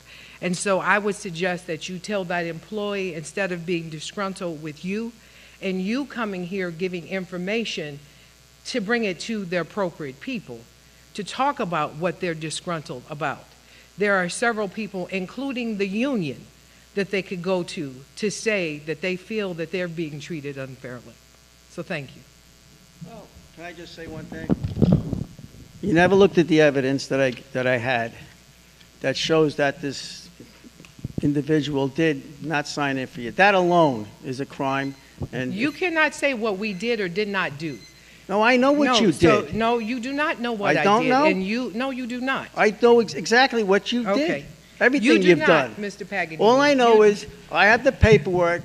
This guy didn't sign it for 5 years. How did you receive the paperwork? How did I receive that paperwork? You're not an employee of the city. How did you receive the paperwork? I'm going to tell you exactly how. Yes.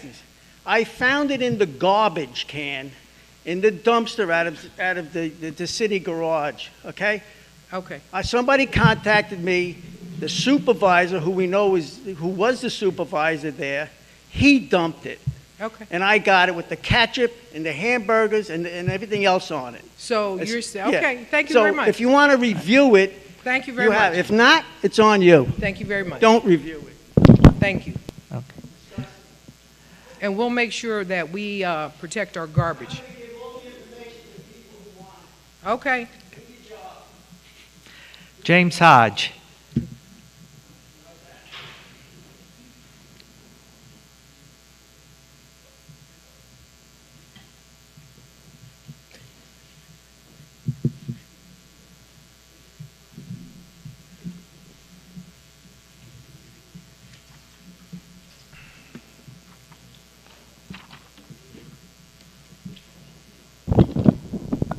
James, wipe off the mic.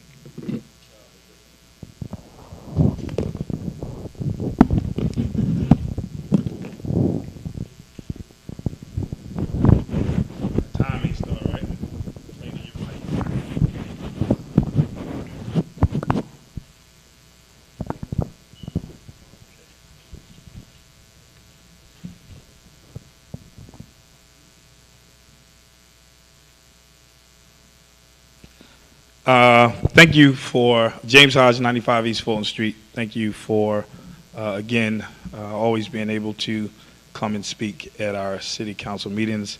I'd like to also always thank God for our wonderful auxiliary police officers and the fine job that they do. I'm coming here to say that, well, this will be one of the last council meetings that I speak to you as the chairperson of the Long Beach Martin Luther King Center. I am tenured out.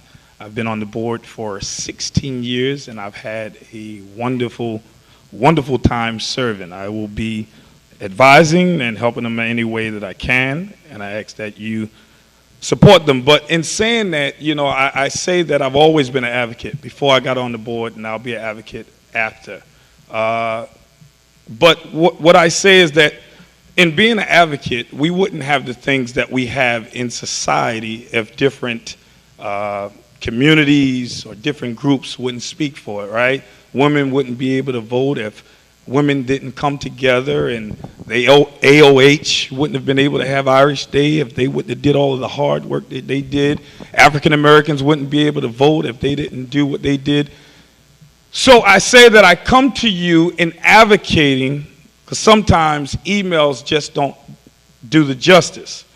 And as a community activist and advocate, I say that it's sad that we can move monies and do emergency things when the MLK didn't have air conditioning for the whole summer. Children had to stop programming. Many emails went through, but there was no emergency funds that went through for children.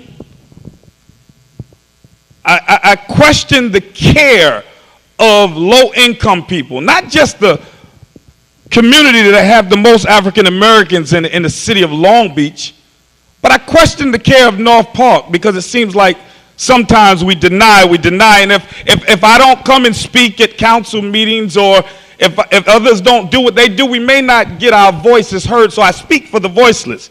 I speak sometimes for those that don't have funds or don't have money or don't want to come and speak.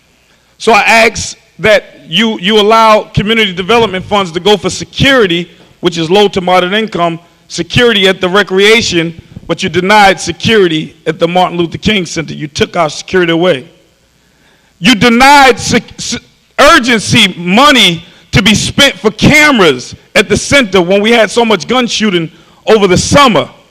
So we had to dip into our emergency funding and fix the cameras. You denied senior programming, but you started senior programming at the recreation. The fire alarm that closed the center, and I'm closing, the fire alarm that closed the center during the middle of a pandemic feeding 300 and some people, that fire alarm has been going off for 2 months and just got fixed. The fire alarm still is not working because the fire alarm went off the other day and the fire department didn't come. I had to call the fire department and tell them the fire alarm was going off. Your time has expired, James. Okay, thank you. And I'm going to continue just a couple of seconds like you do everybody else.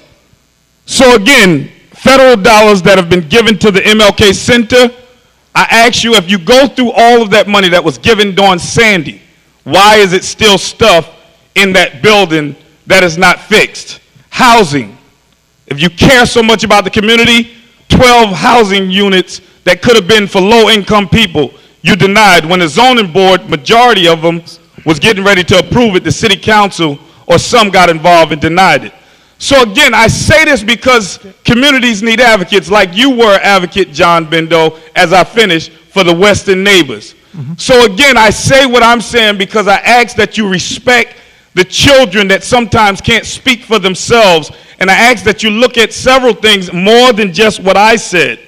Human dignity, please. I ask that you care about the less fortunate and those that don't have as much as others that may be all around the city of Long Beach. So again, thank you for your time and thank you for letting me go over. I appreciate it. Okay, thank you, James. Ms. O'Leary.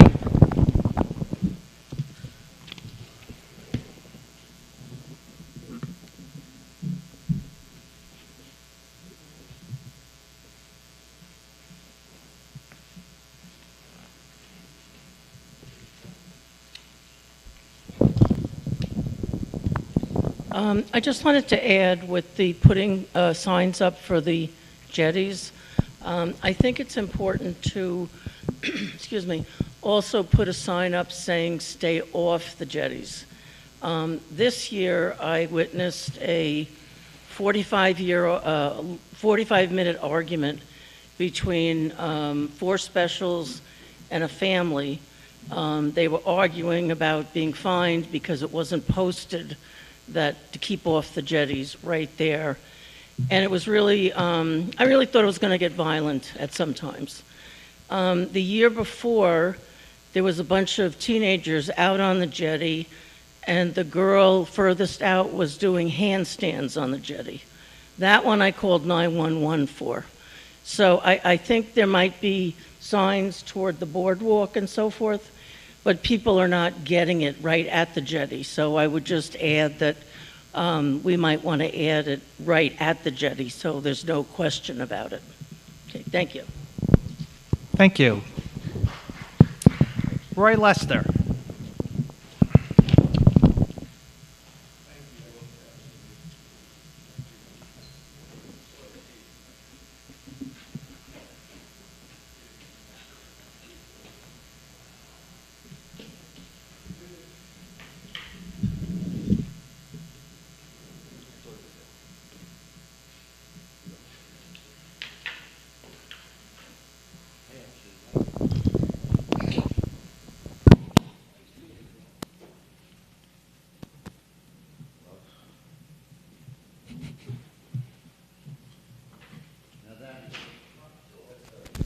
He shut it off on me.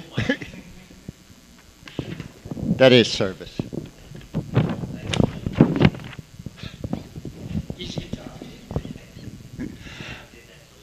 Yeah. Roy Lester, Long Beach. You know, it's kind of strange. I listened to Ron, and he's got good points, and I listened to James, and powerful points. And a lot of this stuff could be looked at by an ethics board. And, you know, I've been advocating for an ethics board for years, and we haven't had an ethics board for about 9 years. So once again, I'm going to advocate for that. It's, you know, I know you did a really great job of setting up boards, but that was the one board that didn't get set up. So, you know, if people know that they can complain to somebody other than the council, other than the city manager, an independent body, sometimes it helps on these things. I just have a couple of questions. The LGBTQ, however you say it, money, what happened to that? That was, I think, $97,000 that we certainly could use. And back in August, I had suggested that we continue the Zoom meetings for the people who don't feel comfortable going out and yet still want to participate. And I notice now we're giving out masks and more people are wearing masks. And I know you said you were looking into it, but it's been a couple of months, and I'm wondering if we can get that started again. Ina, you want to answer about the LGBTQ?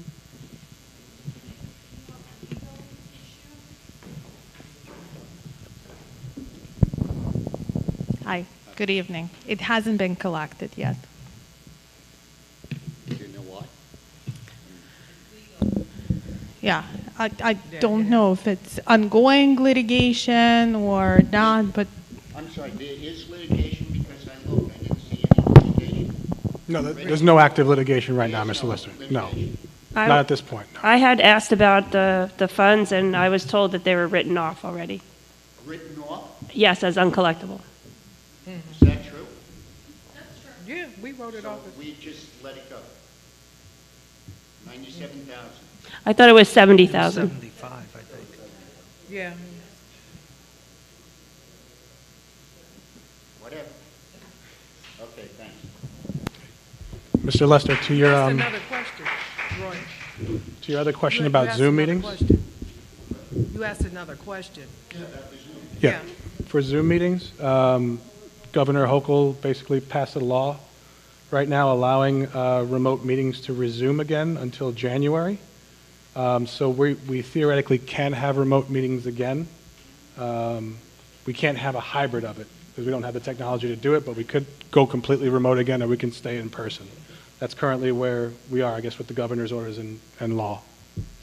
It's an option. I understand it Yeah. differently. I understand that, you know, the courts are doing hybrid, and, you know, I did understand you could do hybrid. That was one of the seminars we actually went to, and they said exactly what Rich said. Yeah. It's a topic of debate right now. So. All right. Nora Egan.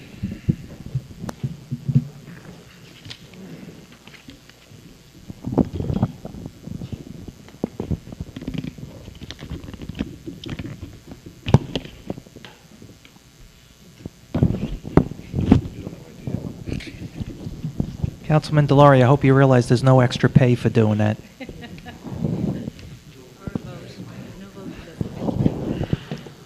Nori Egan, Long Beach. I just have a quick question. A couple of years ago, we got a grant for cameras at the train station. And I'm just curious, are they still there? And if you have an issue, do you go to the Long Beach Police or do you go to the MTA? And are we still getting that grant? What was the last thing you said? Do we still get that grant? Do we still apply for that grant? I'm not sure. I have to check on that particular one. We asked for cameras, but it was a different grant. What's that? I'm not We sure. asked for cameras, but it's a different grant. Okay. So the cameras at the MTA, they are functioning mostly, then there are different cameras. We have cameras for the city, and we also have cameras that the MTA themselves maintain. So we do have cameras. We do have an issue right now with the feed coming here, but we have a way of accessing them on the property over there. So they're mostly working. One or two of them are down that we're in the process of getting fixed, and we use them to try and catch people who are doing untoward things in that particular building. And what is the record on that? I'm sorry? Like, do you know what the record is on that? Yeah, how long the record lasts? I know it's more than 30 days. We have about more than 30 days, but I can't be very specific about it because it depends on how much motion is activated on any given camera, how long they actually stay. Okay, so you just go to the Long Beach Police if you need or something? It depends on, she's asking whether or not she goes to the Long Beach Police if there's an issue. It depends on where. If you need something from the camera, where do you go? So you could come to us and we could tell you whether or not it's ours or it's the MTA's. Okay? Thank you. All right. And Dan Creighton.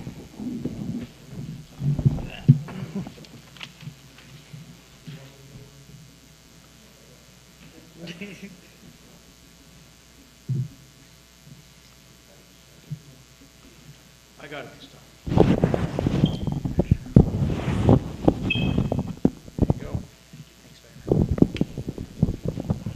Thanks very much. Mike, I'm hurt you didn't do it for me. So good evening, council members. Looking through the agenda, I see plenty of the routine items that I understand must be addressed, and I commend you for all your hard work throughout the year. What I don't see on the agenda is what we're doing as a city council to increase the income to the city or decrease our expenses. I'd like to make a request from the city council that potentially at the next meeting, a report be given by either yourselves or the city manager on what's being done to address the biggest issue we have in Long Beach, our fiscal issues. As you know, this is the most critical issue right now, and I'd like to know what's being done about it, what studies are being undertaken, what departmental changes are being made, what interactions are being undertaken with our county, state, and federal partners. I assume all this is being done. I know you guys are on top of things, but I'm just requesting that, you know, instead of it being done behind the scenes, that you update us at the next city council as to what's being done. You know, potentially with spreadsheets showing the net increases in revenue or the net decreases in expenses that you expect. Again, I know you're working on it, but business as usual is no longer acceptable, and we need to stop kicking the can down the road and, you know, start making changes that are going to address these issues. So I just request that we, you know, give an update at the next city council meeting if possible. Thank you. You want to address that, Ina? What we have right now? Sure.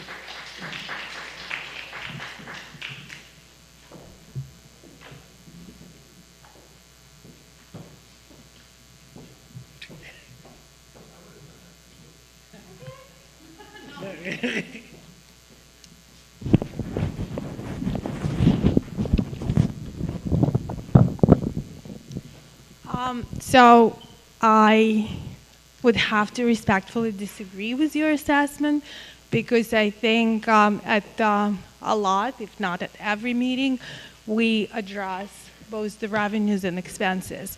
For example, for fiscal year 2022 budget, before the fiscal year 2022 budget, this administration, the city council, had approved the revenue policy, which actually prescribes the city council to review city's revenue on an annual basis.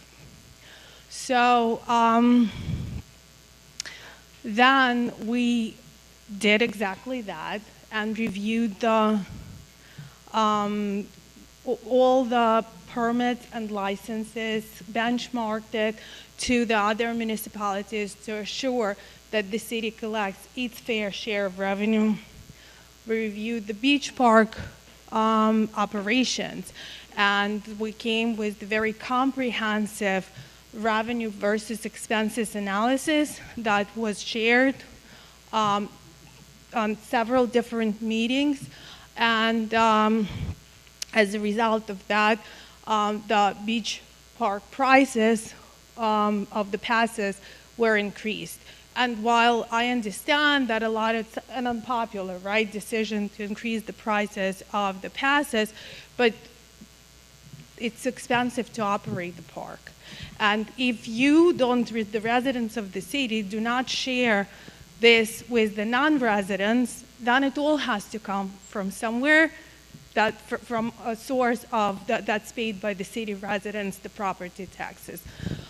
I believe just maybe last meeting or a couple of meetings ago, we discussed the fact that we're transitioning our cash accounts to 3 different banks. That's also done, that's in the review of the city's operations, and that's to optimize minimize the expenses and optimize the returns. And I think that every single item that we discuss, that I bring up, and a lot of things that come up on the agenda, while we're not specifically saying, well, this is to decrease the expenses or increase the revenue as the preface, the context of it is that we're constantly looking into it. And there is a policy, as far as revenue, there is a policy that directs this council to do just that. Also, I want to make note that we have talked about our transparency. And so unlike other administrations, we put everything on the website. We have a debt dash on the website, which shows all of the monthly financials. So we show revenue and expenditures. We are not hiding anything. So let me just say, I'm not saying you're hiding anything, and I agree. Everything that's done financially is shown. So I think that there's, even today, the Nassau County agreement to charge for Lido Beach service or whatever, I think that's a great thing. I think we're documenting everything. All I'm asking for is a simple summary of what expenses we've reduced through reorganization, through, cost-saving measures, a summary sheet that basically shows a spreadsheet. Here's what we've reduced in our expenses. Here's how we've reduced it. Here's what we've done to increase our revenue in a summary format, instead of just individual items through multiple meetings that we have to put together and summarize through maybe the overall Give us a budget. call. I think it's a good thing. Yeah, give us a call, because how we increase revenue and reduce expenses is through the budget process. And then we say, this is the numbers that we know that, or we anticipate receiving, and you can't go beyond this budget. And so that's done actually, we will start the budget process next month. That's not something we go over every single time saying we reduce expenses.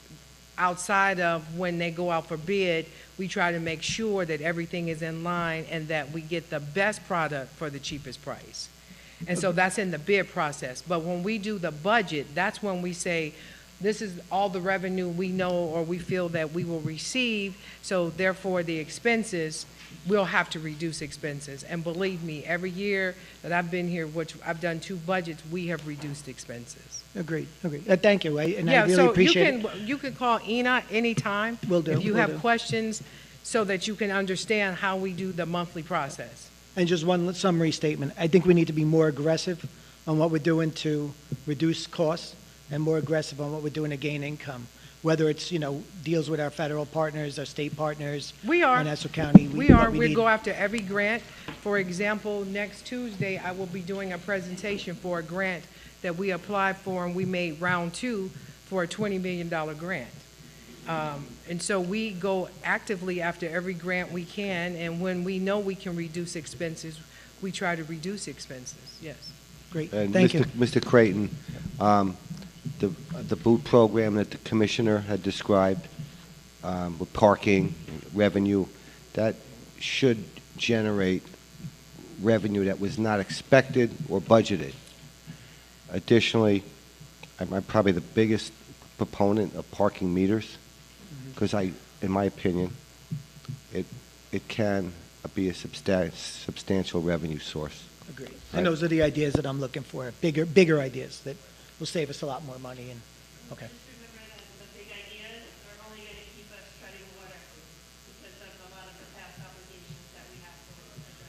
And business as usual will keep us going underwater. Right.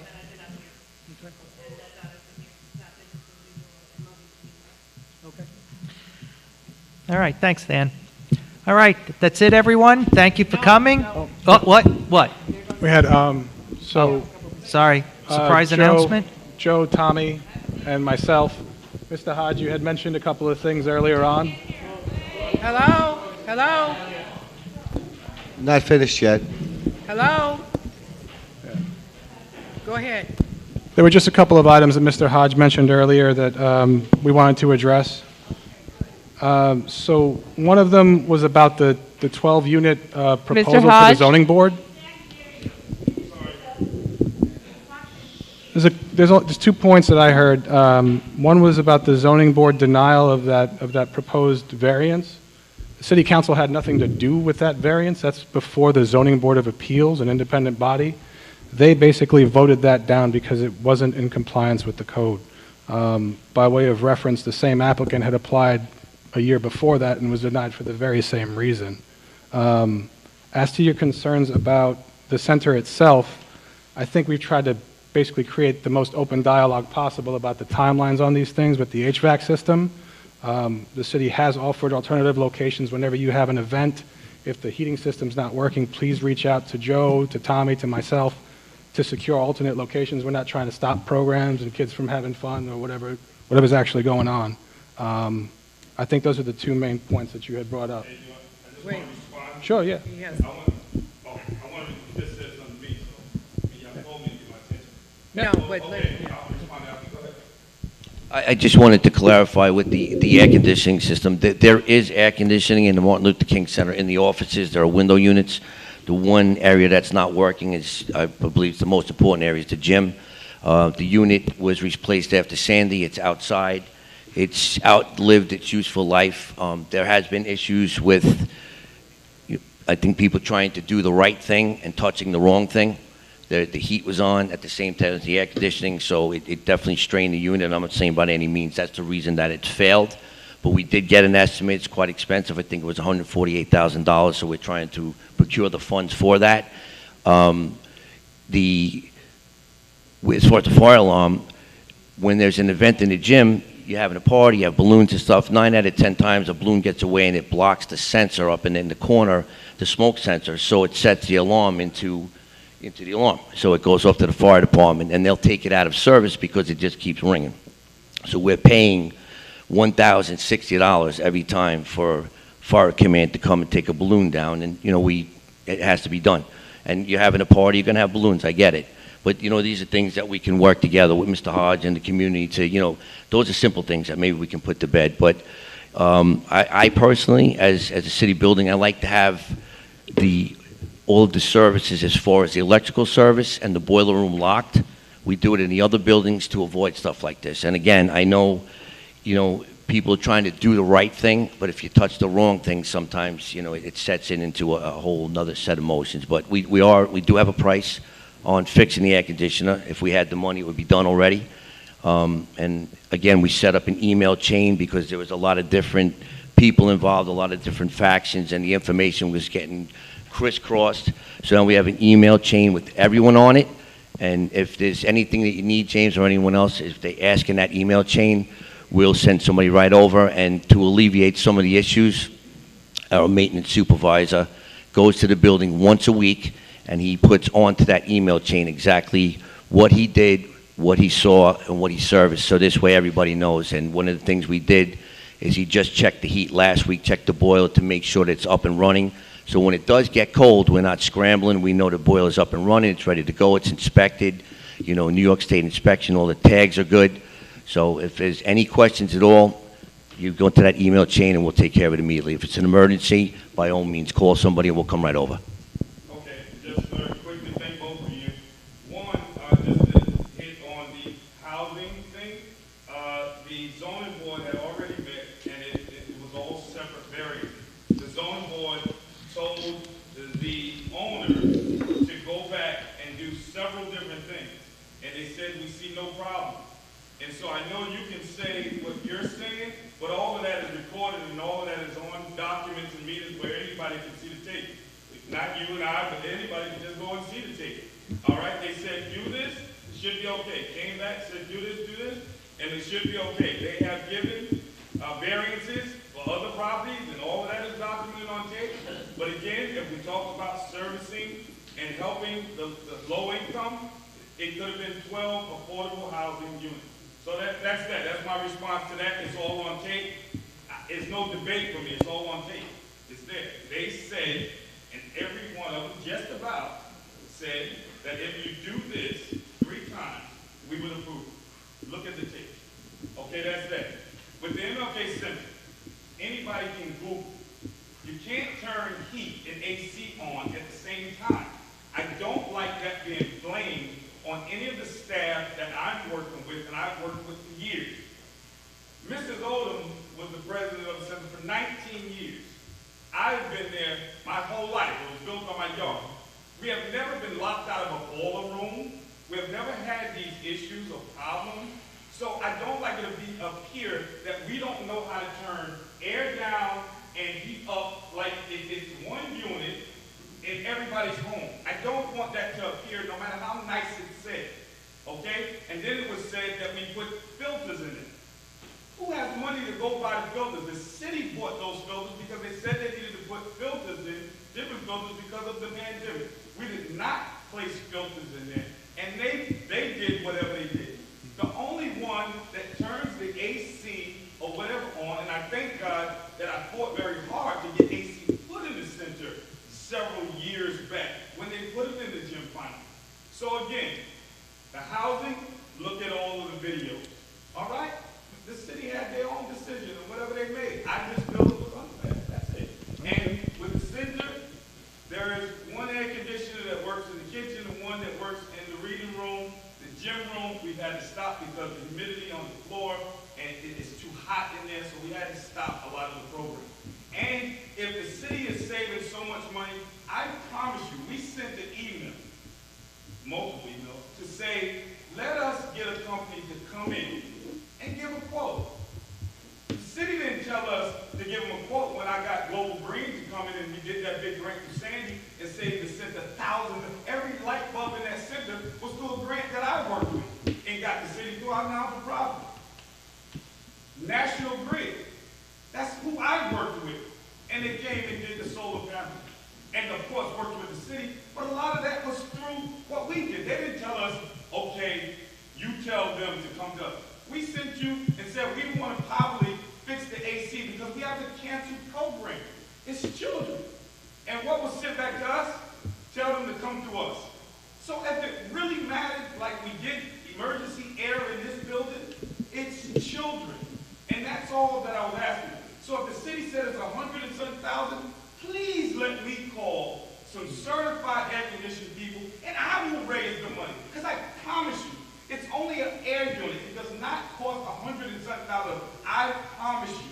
I've had an engineer that runs all of Garden City air conditioning system. He's the head engineer. He fixes them.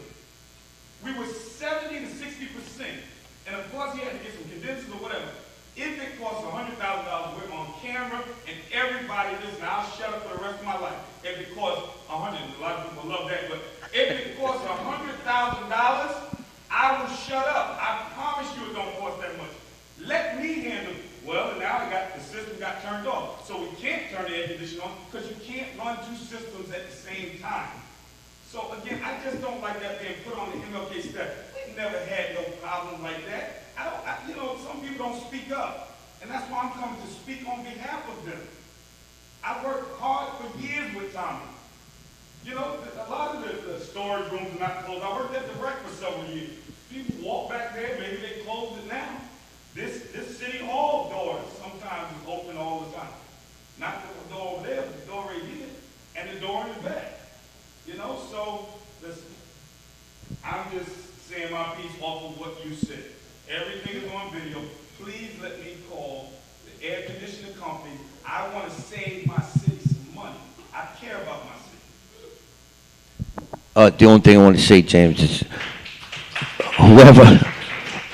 whoever's telling you that you can't turn on the AC and the heat at the same time, that's not true. You have a hot water boiler in the boiler room that does the heat, and then you have the forced air system in the room up, you know where it is, in the maintenance room. So it's two separate systems. So the heat and the air conditioning can be on at the same time.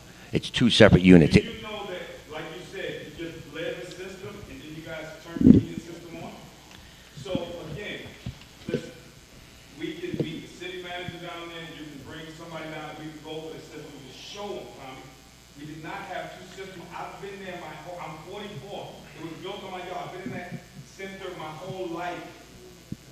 Talking about locking a door to keep somebody out and all that stuff, and we're there. These issues that we speak of, we've never had. The center is 40 years today. October of 81. Hope to see you at the 40th anniversary. Absolutely, brother. You know that. Again, I'm sorry.